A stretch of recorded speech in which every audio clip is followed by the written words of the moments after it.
পিঠা আছে, তো অনেক ভালো লাগছে এখানে এসে। এক্সাইটেড কাজ করছে, কারণ আমি মানে আমাদের যে গ্রুপের জন্য আমি 9 রকমের পিঠা বানিয়েছি। খুব এক্সাইটেড মানে কাজ করছি, কারণ সবাই খুব মজা করে খাচ্ছে।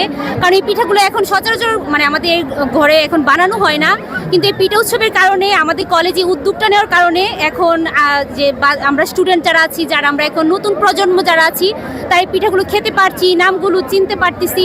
আমরা অনেক নাম জানি না, কিন্তু মানে এখানে ঘুরে অনেক কিছু মানে দেখতে পারতেছি, নাম অনেক সুন্দর সুন্দর যে পিঠাগুলো আছে ওইগুলো এখন আমরা দেখে শিখতে পারতেছি। খুব ভালো লাগছে, ফ্রেন্ডদের সাথে খুব মানে মজা করে পিঠা খাচ্ছি, খুব সুন্দর একটা সময় পার করছি।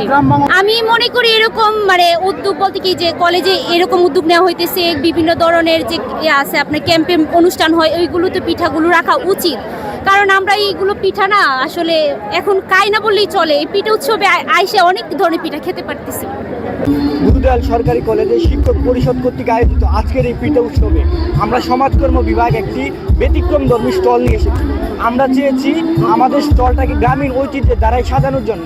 আমরা এখানে গ্রামীণ অনেক বিলুপ্তপ্রায় পিঠা এখানে নিয়ে এসেছি। আমরা চাচ্ছি গ্রামীণ পিঠাগুলো মানুষের মাঝে বিলিয়ে দেওয়ার